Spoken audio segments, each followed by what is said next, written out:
What's up guys, it's Study here with the Ball Lightning of Static Totems guides. This is a new transfigured version of old Ball Lightning skill gem, and everything about it is way better than before. The DPS, damage uptime versus bosses, clear speed, clear range, all of this is just way stronger than for normal Ball Lightning Totems. When they showed this new skill gem initially, I couldn't believe it will not have some big limitations, like maximum amount of orb placed at a time, for example, or orb placement range. But after testing this in the new league, it turned out there's just no major limitations besides the small cooldown, so it's an amazing feat for totems. Absolutely amazing skill, big thumbs up to GG for making it, and I really hope it will not get nerfed next league, because it's just that good. Here's how new Ball Lightning of Static looks. In comparison to normal Ball Lightning, the cast time is the same, crit chance is the same, effectiveness of added damage and the base damage both are 50% bigger. Effectiveness goes from 60% to 90, and the base damage is 50% bigger as well. The base radius is also bigger, it's 2.8 meters, where the default one has 2.4 meters. So the only disadvantage of this skill is it has cooldown time. As you can see, cooldown is 1.5 seconds and it has 3 uses. The default quality has gives 20% cooldown recovery rate, as you can see. So just with default gem itself, the cooldown gets not 1.5 seconds, but only 1.25 seconds. So it's a very, very small cooldown. And the 3 uses means that it can store multiple cooldowns, kind of like Flame Dash, where you can just keep dashing first 3 times and then you have to wait for the cooldown. The same thing with Ball Lightning. I can cast this 3 times and then I have to wait. The casting range is also not limited at all, so you can even off-screen with this skill. Let me show you. I will target right there, the top left corner. And as you can see, the ball did spawn off-screen right there. Let's do it again. It's right there. So, unlimited range. But totems, of course, will have limited range. Default range of totems, aggro, is always 6 meters. So it's about that much. But it's still plenty. There's gonna be no problems for totems to clear maps really fast with that. And again, default radius is big, so we don't even need to invest into increased area of effect, which is an advantage of this build. The way cooldown works with totems is you basically get 3 uses on summoning the totem ability. So I can spam 3 totems real quick and then I get the cooldown, so I need to wait to get more uses. But again, because the cooldown is so small, it doesn't really matter. I can place as many totems as I want anyway during mapping and while bossing, so it's not an issue at all. And when you summon a totem, the totem immediately gets a maximum 3 uses initially. So the first 3 balls, the totem also can spam without any cooldown. And after 3 balls, the totem will have to start waiting for the cooldown and in order to be able to cast more. So another thing worth mentioning about the Ball Lightning skill. When you create an orb, it will last for about 2 seconds. It's impossible to affect this duration by any means. You cannot increase or reduce the duration with any modifiers on tree or on your gear. It's always about 2 seconds duration. There is no duration tag on this gem, as you can see, so this is why you cannot increase or reduce it. And this Ball Lightning, it will hit every 150 milliseconds, and because the duration is about 2 seconds, it results in 13 hits per ball. So you spawn a ball and it will hit the monster 13 times and then disappears. So in comparison to old Ball Lightning, which was a projectile that would slowly move towards the enemies, old Ball Lightning also had its hidden modifier where it could only hit 13 times the same targets. So the new Ball Lightning can hit this 13 times immediately, and for old Ball Lightning, we had to scale reduced projectile speed and increased area of effect in order to make sure that the enemy will be within the range of the ball for all 13 hits, because it takes almost 2 seconds to hit 13 times with Ball Lightning. And this is another advantage of this new version of Ball Lightning. So we will not have to invest in any area of effect on tree or any reduced projectile speed. It's not even a projectile anymore, right? It's an orb, so no modifiers to projectile. None of them will affect this skill. And it will, by default, already will hit 13 times. Really powerful. So how do we deal with the disadvantage of having the cooldown time on this skill? The fact that this skill has multiple uses is actually amazing. Because the cooldown skills with no uses, the cooldown for them starts after the casting animation. So you would have to cast, and then the cooldown would start, and then you could cast again. But in this case, because we have multiple uses, the cooldown can start right at the beginning of the casting animation. So let's see, the default cast time of the skill is 0.7 seconds, and cooldown default is 1.5 seconds. So because the cooldown starts immediately, while we have the 0.7 casting animation, the cooldown already happens, and after the end of the cast, we only need to wait for another 0.8 seconds to be able to start again. With totems, it obviously will work the same. And the idea of this build is to make it so that the cast time will basically equal to the cooldown time. Let's imagine the cooldown time is going to be only 1 second, and the cast time is also 1 second. This way, the totem starts casting the ball, and the casting animation will last 1 second, and the cooldown will end right at the end of the casting animation, so totem will be able to start casting the next ball immediately, so effectively there will be absolutely no cooldown on this skill, in terms of scaling DPS, like looking at DPS numbers, right? And this is gonna be incredibly powerful because in this build, in the end, we don't need to invest in any cast speed. We don't need to increase cast speed at all. All we want is to reduce the cooldown time, so we get increased cooldown recovery rates on our gear and jewels. And later in path of building, I will show you that we can do that, and this skill will basically have no cooldown, 50% more damage. It will by default hit 13 times. It's going to be incredibly powerful. I can demonstrate how this ball lightning will work with Totem here. Let's support it with spot on support and brutality. So again, it will not deal any damage because of brutality support. So we can see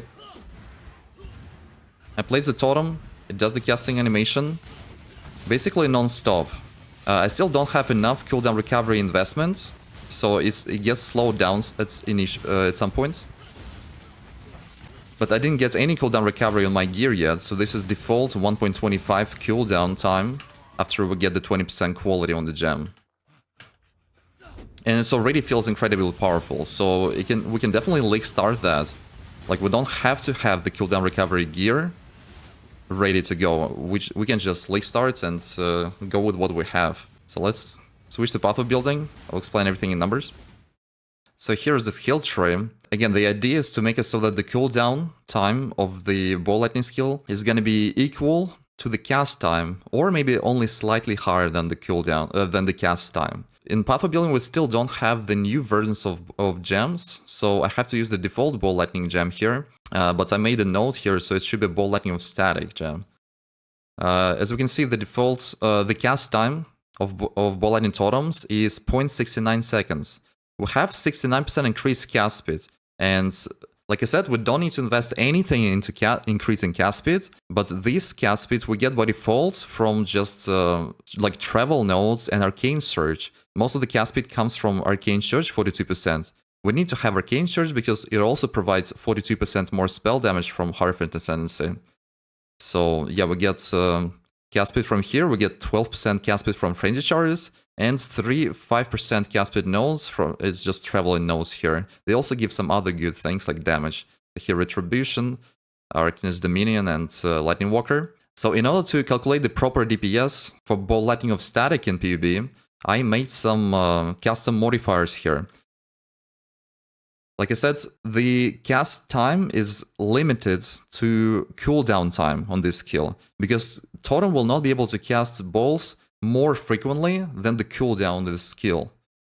So I calculated what's going to be the cooldown with the investment to cooldown recovery that we have on this build. I'm going to show it later, but we have cooldown recovery on boots, on belt, and we can have cooldown recovery on the new Primalist Ascendancy this league. And there's going to be 3 charms with up to 12% cooldown recovery rate, plus cooldown recovery on the quality on default gem. So this is total of 83% cooldown recovery rate, as I mentioned here, and we got the cooldown is going to be 0.82 seconds with that much cooldown recovery. So if we enable the 16% less cast speed here, the cast time is going to be 0.82 seconds. So this will equal to the cooldown with that much cooldown recovery rate. So our true DPS is going to be 10.3 millions. But initially, when you just spawn the totem, it will have 3 cooldown uses, so you will be able to cast without any cooldown at all. So the first 3-4 balls will be cast with the full DPS, of being 12.2 millions. But yeah, so after like 2-3 seconds, the DPS will drop to 10.3 millions because of the cooldown. So this is why here in custom modifiers in configuration, I have this less cast speed modifier. So 30% increased cooldown recovery rate is from Primalist, Ascendancy from Charms. Also we have 1000% increased area of effect. So again, like I said, this is the old Ball Lightning skill, because PoB doesn't have the new Ball Lightning of Static yet. And old Ball Lightning used to scale the amount of hits it can deal with area of effect. And as we can see in calculation here, with this much radius, it will hit 13 times. The DPS multiplier is 13. Just like on the new Ball Lightning of Static by default. Like we don't need any increaser effects with Ball Lightning of Static, like I mentioned before. 50% more damage is just the new Ball Lightning skill, just has 50% more damage and more damage effectiveness. And Arcane Cloak, new quality is also really nice. It gives Arcane Cloak buff effect instead of skill effect duration. So I decided to put that here in custom modifiers. I explained everything here in the notes, so I really can recommend to check out the notes as well for this PoB guide. I also explained how Ball Lightning of Static works, so everything about the cooldown and about not scaling cast speed and getting cooldown recovery is explained here. So let's get back to tree and see what else do we take here. So again, because we don't need to scale cast speed at all, I was able to not take mental rapidity or crackling speed from tree at all, because this mostly is taken for the cast speed. So this opens up the opportunity to invest these points in the crit. So this is a crit version of a lightning build. Because we go crit, we can also use Assassin's Mark as a curse. It's right there. And so because we don't reduce the resistance of the enemy with conductivity curse, we can also use incredibly powerful elemental mastery. Hits have 25% chance to treat enemies' resistance as inverted. So the bigger the enemy's resist is, the bigger the value from this mastery is. As you can see, if I remove it, it removes 15% of my total DPS. So this is incredibly powerful. We still can do mana stacking, so we go Mind Over Matter. This time without Divine Guidance from Harfend, so we take 40% of damage from mana before life. So our mana pool is a bit lower than the life pool. I use 2 auras permanently on my mana, and 1 aura, Wrath, is used with Divine Blessing, so it's a temporary aura. So here on tree we can take Dreamer, which reduces the mana cost of skills, and Tries to Decree also reduces mana cost of skill. This allows us to be able to cast Divine Blessing aura without having any issues with mana. And mana will get regenerated back really fast because we get huge mana regeneration, 1.1 thousand per second. This is mostly thanks to Ritual of Awakening. This gives 0.5 mana regen per second per summoned totem. And we can have 6 totems summoned at a time. There's gonna be 4 totems of Ball Lightning of Static and 2 decoy totems on top of that. Here we can travel all the way to Reflexes and Magebane to get a lot of spell suppression here. And the rest of the spell suppression we will be able to get from gear, and this is going to be incredibly powerful defensive layer. So the build has 71,000 effective hit pool. I feel pretty tanky, so I play on hardcore. Hardcore is a SEV, so this build is HC SEV viable, not just trade league or softcore. And what else? So we have a cluster jewel here, a large cluster and a small mana cluster. Large cluster is a lightning damage cluster, so Scintillating Idea Notable is super powerful for mana stacking lightning builds. It gives both a lot of mana, 20% and 5% lightning penetration. So we have 2 Scintillating Ideas here. If you cannot craft clusters yet, for example, if you play in Solo Self-Found, you can just use the version of the tree with no cluster jewels. It's right here. So we just changed some nodes. As you can see, we don't travel through this life, so that we could have enough points to invest into cluster jewels. Here we take Ancestral Bond to get +1 totem, and Primal Manifestations. That gives a lot of totem life, and totem duration feels good too. And I always travel through the left part and not through the right part, because we really need these totem defenses. We don't want our totems to die, because if totem die, we'll lose DPS. So of course from this cast speed you can get some extra DPS, but you will get dead totems more frequently, so if the longer totems can survive, the more damage they do. And another part where we get totem defenses is Amulet Anointment, Ironwood. We really want to get that. It's a super cheap anointment for Amulet. You probably can get it as soon as you get to maps. after like doing 1 or 2 Cassia Blight encounters. It's very good. It also gives us flat armor, which gets increased with Determination Aura. And yeah, so from Heart of Sensei we get permanent Endurance Charges, permanent Power Charges, Arcane Surge, which gets like more damage with Arcane Surge. This modifier is buffed by Arcane Surge effectiveness here, and Arcane Surge effectiveness on tree from Arcane Capacitor Wheel. So still, here we get a little bit of Reservation Efficiency from Sovereignty and Reservation Efficiency from Mana Mastery, 12%. So we still need it because I always recommend to keep using Determination. And Vitality as well. Vitality is incredibly powerful aura, both for you, to regenerate life for you, but also regenerating life for Totems. Totem gets, like, they benefit so much from Vitality. And we want to use Determination because it protects from small physical hits. And there is a lot of small to medium physical hits in maps. So Determination, like, maybe visually, it doesn't really provide a lot of effective hit pool, as we can see. It gets like just plus 3000, but specifically versus maps, versus small physical hits, this is incredibly effective, so I recommend using it. And I think this is mostly what I wanted to show on the tree. So here, by the way, we get access to Charge Mastery. This is 100% increased charge duration, so it makes it so that our frenzy charges last 20 seconds instead of 10 seconds. This is how we can have permanent frenzy charges. On body armor, there is Eldritch Implicit, gain frenzy charge every 15 seconds. In order to get this, you need to spam lesser Eldritch Embers on your body armor. Like even lesser Eldritch Embers, which should be really cheap, is enough for you to get 15 seconds power frenzy charge.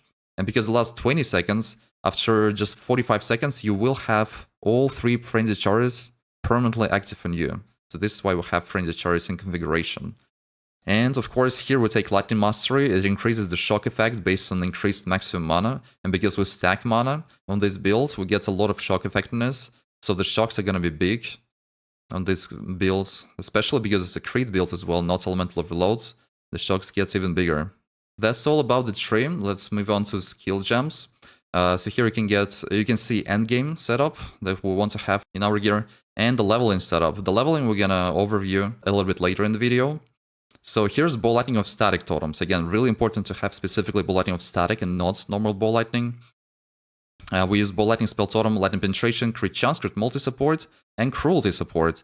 Cruelty is the best support we can use here. There's nothing else we can really use. It still provides 24% more damage with hits, so this is powerful enough. We can't use Inspiration support because we use Inspiration on Wrath, Divine Blessing aura. So whenever we will cast Wrath, it will just completely remove our Inspiration charges. So the uptime of Inspiration charges on main totems will be really bad, so we don't use Inspiration with Cruelty. It's only 1% worse damage than Inspiration, so it's completely fine. Then we have Arcane Cloak, Sigil of Power linked to increase duration, Arcane Surge here. Arcane Cloak you need to use on your left mouse button, so it will automatically be activated without you having to do anything. We can place Decoy Totems. We link them to multiple totem supports, so this support provides +2 to maximum number of totems. This way, our Decoy Totems will not replace our damaging Ball Lightning Totems. You will be able to summon them in addition to them. So the local totem limit on normal Ball Lightning Totems is going to be 4, and on Decoy Totems is going to be 6. So you can summon 4 normal and 2 Decoy Totems. On top of it, you will not summon 2 Decoy Totems at a time, because this skill has cooldown. You will summon Decoy Totems one by one. So yeah, there was a lot of questions why multiple totem support doesn't work for Decoy Totem, because people don't see 2 Decoy Totems being summoned at a time. It works, we just use it for maximum number of totems. So here we use Determination. I already explained in the tree section why we want Determination. It provides incredibly powerful defensive layer versus smaller to medium physical hits, and there is a lot of them in maps. And Assassin's Mark Curse, really good for crit builds. Vitality, here we just have Chaos and Damage taken set up with Chaos Golem to get some physical damage mitigation, and Cold Snap to apply chill to enemies. We just have a lot of free sockets, so I just decided to add something. Feel free to switch to something else here, I guess. Like, this is not that important to have these 3 gems. Then we have Travel Skills, Shield Charge with faster attacks and Flame Dash, and Wrath Divine Blessing. So this is a temporary aura that you can activate. It lasts 10 seconds, and you almost can spam it, because again, we have 1.1 thousand mana regen, and we have a lot of reduced mana costs to this Wrath of Divine Blessing. It's gonna be pretty easy to sustain mana for that. So on this build, I used not as many skills, as you could see, in comparison to Ball Lightning or Divine Art Totems. We don't use any mines, and we don't use the channeling infusion self-cast setup, for example. So yeah, the reason we don't need to use mines is because we can just generate frenzy charges automatically with the combination of charge mastery and the body armor. Gain frenzy charge every 15 seconds. And we have permanent power charges from Ascendancy. There's gonna be 5 power charges even. So no need for mines. And infused channeling setup, I don't use it here either, because for these builds it will only provide 10% more damage and not 17% more like for other builds, because this is pure lightning damage. It's not physical to lightning conversion, so we cannot get 10% more physical and 10% more lightning. It's just gonna be 10% more lightning damage, so I think it's not that important to use that. By the way, another thing you can use is the new quality with Searing Bond Totem. So instead of casting damage taking setup here, you can go for Searing Bond and multiple totem support. My PB is lagging right now for some reason. So Searing Bond with new quality has another +3 to totem limit. And this will allow us to have 9 totems summoned at a time, which will give another nice damage multiplier and mana regen multiplier from Hierophant Ascendancy, where you can get 5% more damage per summoned totem. So like with this setup, you will have 4 Ball Lightning totems, 2 Decoy totems, and 3 Searing Bond totems on top of it. Because again, new quality on Searing Bonds is the same as Phantasmal old quality, allows us to have 3 additional totems here. But in the default version of the guide, I don't really include it. I don't include the Searing Bond tag, because yeah, this is like additional button, and sometimes you can overspam Searing Bond totems by mistake, so you might delete one of your Ball Lightning totems. So yeah, don't really recommend it unless you practice that a lot and have like good experience with that. Now we can take a look at items. The most important items here are Shaper Influence Shield. You need Shaper Influence on your shield item level is at least 70, and then you will be able to get +1 to maximum number of summoned totems on the prefix on this item. So this is a must-have modifier, you want to get it, for sure. There are influence boots here. They have to be either Shaper influenced or Crusader influenced, and then you will be able, on item level 80+, version of such boots, you will be able to craft +12% chances. Oh, no, 15% cooldown recovery rate. So again, we really want to get cooldown recovery rate for Lightning of Static, so we need this modifier. Another source of cooldown recovery rate is belt. You can just bench craft 12% cooldown recovery rate. In order to get this bench craft unlocked, you need to unveil this modifier first. So you need to do some June missions, kill some syndicate members, drop some veiled belts from them, and eventually you'll get this bench craft for your belt. Another option for belt would be to use also Shaper or Crusader influence. It would be able to roll up to 15% cooldown recovery rate.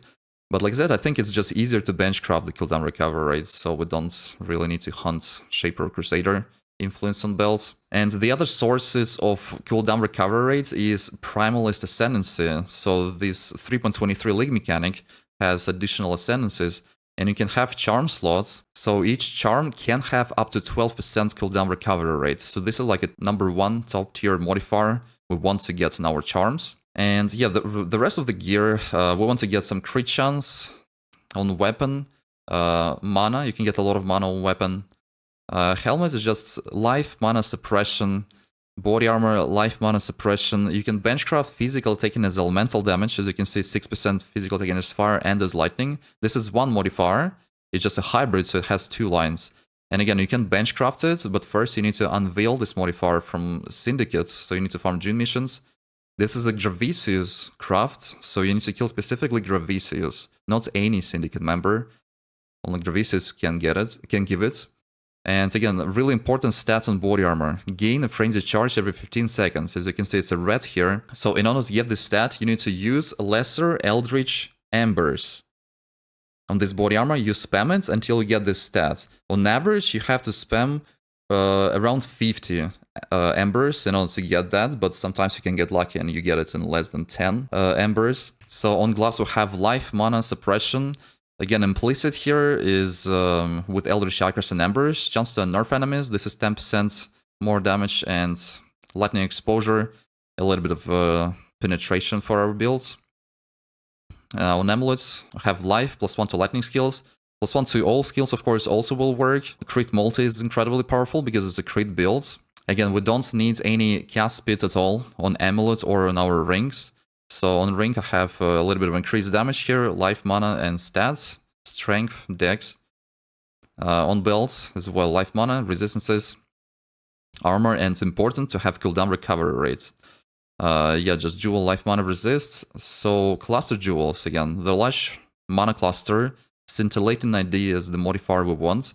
It's possible to go for other notables as well on the large cluster jewel, but we don't have a lot of passives actually at this point. It's level 98 already, so you'd have to sacrifice something else somewhere else. But yeah, we already took the most important node, scintillating idea, and from mana cluster we get another scintillating idea. So as you can see, I don't activate any flasks, so this is the effective hit pool without any flasks, and damage is also without flasks activated. This is mostly everything I wanted to say about the gear. We're gonna see different gear in the min-max trait version of this PoB later in the video. And now we can get to the leveling part. So for leveling, again, I have these leveling versions of trees here. So you just follow what I made here. You can control wheel, like scroll through the different passive trees. So it would be easier to see the changes that I made. So initially we take Elemental Overload because we will not have enough crit chance and crit multi to deal like enough damage with crits. So we take Elemental Overload first. We switch to Might of a Matter around level 50 once we get some extra mana on tree here and here. Again, so it's really important. We switch to Ball Lightning Totems at level 32 once we complete the first labyrinth. And it has to be specifically Ball Lightning of Static. The normal Ball Lightning will not work, because normal Ball Lightning is a projectile skill. For that, you would have to scale reduce projectile speed and increase area of effect. So with this tree, we need to immediately switch to Ball Lightning of Static. On trades, you can buy Ball Lightning of Static from the market. On SSF, you can farm Ball Lightning of Static from first labyrinth. You can just run normal lab. You probably will have to run it on average like 15-20 times in order to get the gem that you need. But yeah, so you need to sacrifice at the end of the labyrinth after you kill the final Azaro. You click on Divine Font. You can use any blue gem from your inventory. For example, like you can buy from Act 1 a bunch of Rage Zombie skill gems. You use it and you will get a random blue transfigured gem. You will be able to choose from 3 options. So you're looking for Ball Lightning of Static. Really important to specifically have that. So then again, we're leveling. We switch to crit only after we get third ascendancy, because from third ascendancy we get permanent power charges. This is a lot of crits. And as you can see, so before that we had elemental overloads, and now we're switching to crit. We get crit here, crit here, crit here. So starting from now it's a crit build. And yeah, so we progress, we take more mana, some more life, some more damage. By the time we get 4th Ascendancy, we really want to get Arcane Capacitor Wheel, because it gives a lot of Arcane Surge effectiveness, and this is a really big multiplier to more damage from Arcane Surge Ascendancy. We still want to use Arcane Surge support. I forgot to mention that Arcane Surge is level 20 here, and the Arcane Surge that you get from Ascendancy is level 1 Arcane Surge, so we want to use a more powerful version of Arcane Surge, so we use it in the sockets. And yeah, so this is the version of the tree with no cluster jewel, and then we swap to cluster jewels once we be able to craft it. And it's not hard to craft this cluster jewels either, because on the large cluster we only use 1 notable. Yeah, and in the skills section we have the leveling section, so here you can see which skills you need to use at which levels. Initially, I like starting with Stoneblast Mine, and we use our Hall of Flame Totem with Flame Wall in addition to Stoneblast Mine's DPS. Well, to be fair, yeah, Whole Flame Totem is like primary damage. Stoneblast Mine is something we throw in addition. Yeah, we can use Steel Skin. until we swap to Arcane Cloak. Oh, it has to be at until level 60. So yeah, the way you read this is, like if it's level 4, you already should have access to this Seal Skin, and until level 60 you need to use it. So on Whole Flame Totem you use it from level 4 to 8, and at level 8 you will be able to see that we changed the support gem from Phantasm to Edit Fire Damage and Combustion. So make sure to follow this properly. Again, in this version of the build, we don't use any mines, because eventually we will be able to automatically generate frenzy charges, but while leveling, there will be no frenzy charges, so maybe the damage is going to be a bit smaller, but again, this Lightning of Static is incredibly powerful. It's like 2 times more damage than old Ball Lightning, and old Ball Lightning already was incredible builds, Ball Lightning Totems that is. So I really like it. Yeah, while leveling we use Conductivity here, Curse, instead of Assassin's Mark, because initially we go Elemental Overload, like I mentioned, and not Crit. So Assassin's Mark will be useless. So make sure to use Conductivity, and then at level 67, once we get Third Ascendancy, we switch to Assassin's Mark, which is going to be Endgame Curse. And yeah, I think everything else is pretty much self-explanatory here. So like I mentioned, at level 32, specifically Ball Lightning of Static, not normal Ball Lightning. You need to get the transfigured static version from farming first lab, or bind that from tree. I think that's it. That's all I wanted to mention about leveling. And now we can move on to the trait min-max version of the build. You can find the link to this PoB here in the notes in the normal PoB, or I will also link it separately. Let's save it here, I guess. So the min-max version, here it is. We can use some unique items here and better rolled rares. As you can see, the effective hit pool gets only bigger, from 71 to 76,000. I specifically try to not make a glass cannon build. This is still gonna be durable. It will have spell suppression, a big hit pool, 3.5k life plus 3k mana, plus Arcane Cloak, another almost 2,000 like raw HP, which is good for every type of damage. Yeah, 100% spell suppression. Feels incredibly powerful against most of the damage in the game, so that's gonna be good. And the items we use, so Ashes of the Stars is gonna be expensive amulet, but this is the best amulet we can use. It gives 30% quality to all skill gems. So in configuration here, I tried to address, so the modifiers we get from Ashes is more cast speed basically, because the Ball Lightning of Static skill gem has cooldown recovery per quality.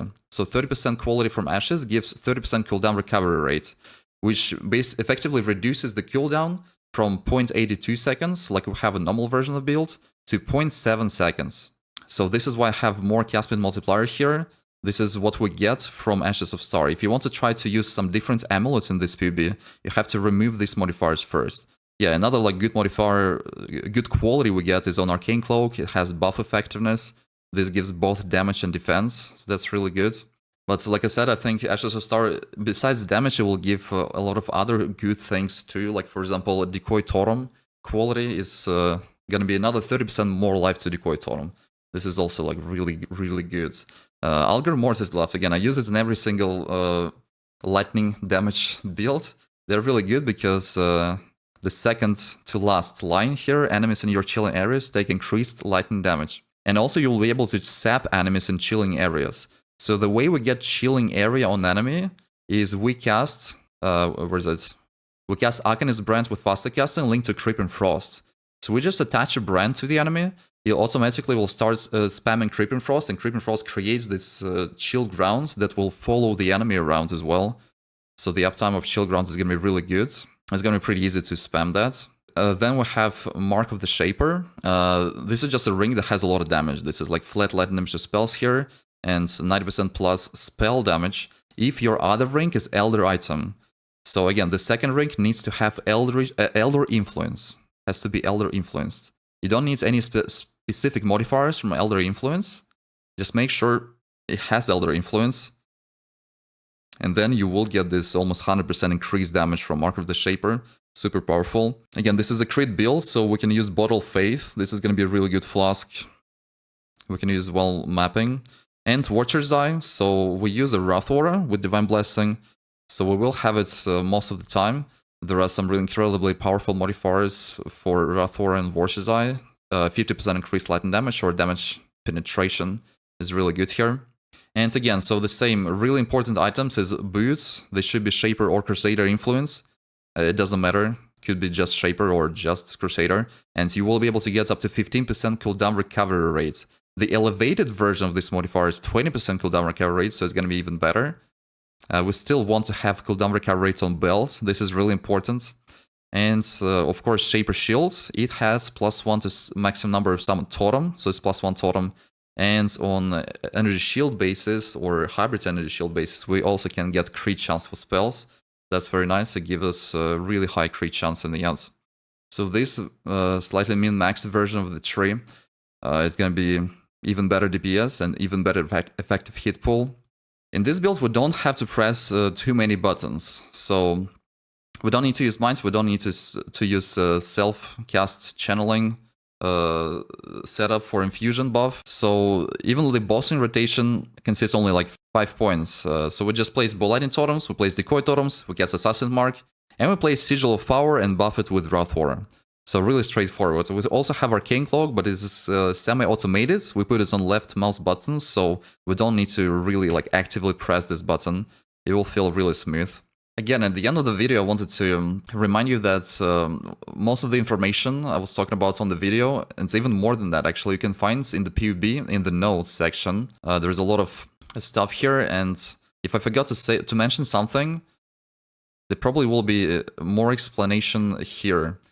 So this build feels incredible. It's great for clearing. It's also less buttons you need to press against bossing. Like all you need to do is just place a totem, cast a curse, and place a Sigil of Power that you buff with the temporary Wrath Aura. The single attack DPS is also great. We completely bypass the disadvantage of Lightning of Static, the fact that it has cooldown. We just don't scale cast pits and we don't care about the cooldown. We get the cooldown recovery rate on top of that, of course. And I wish you to have fun with this build, because I certainly do have a lot of fun. It feels incredible, and I really like that I also play a new skill. It's basically an old skill, but it's transfigured version, so it's a new skill. I really, really love it. Hope you'll like it too, and we'll see you guys next time. Take care of your totems. Bye.